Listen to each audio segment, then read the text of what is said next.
Yes, we have a new law that requires Maine high school students to graduate from high school demonstrating proficiency in 8 content areas. Proficiency is a little bit different than credits in that when you have a grade and you receive credits, you often earn points based on homework, effort, class projects, and things like that.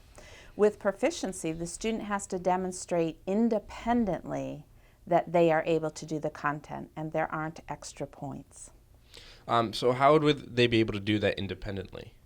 They can do it in a variety of ways. The law says that there have to be multiple pathways for students to demonstrate proficiency.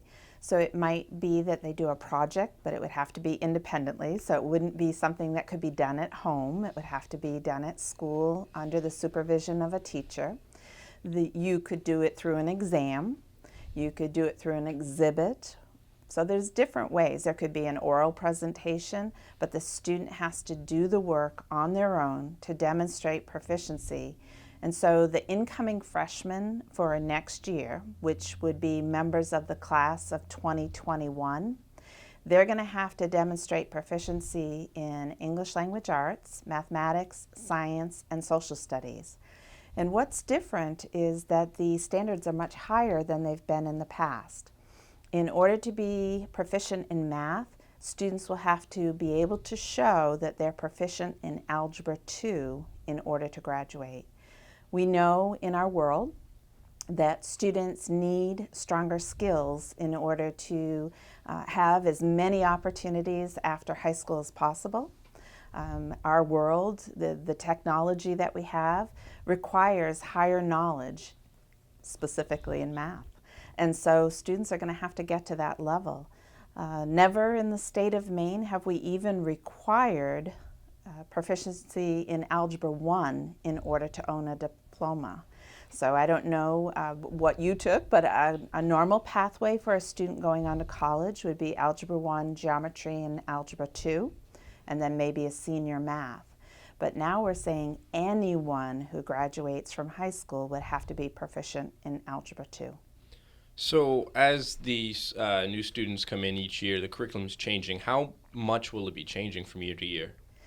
Well, Bangor High School's been working on this for years, and so really I think the students will see a very similar experience.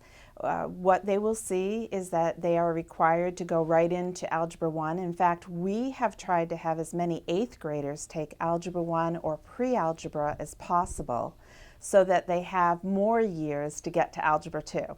So it would look similar, it's just that they will have experiences where they have to demonstrate that proficiency through either an assessment or a project. And if they don't, then they have to keep working on it until they do. So we've done things like we have before school, after school, Saturday school, vacation school, summer school.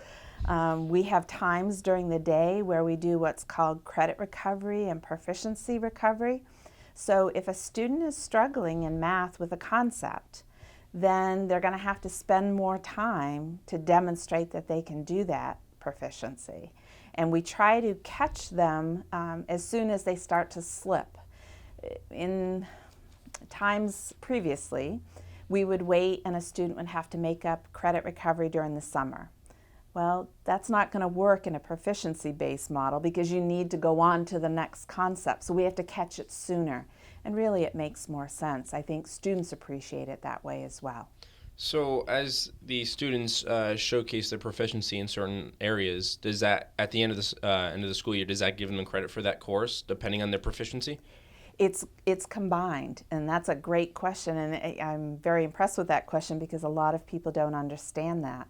The proficiencies are built right into the courses, the way that students will demonstrate it, but in Bangor we're doing a blended system where students will still earn credit as well as proficiency.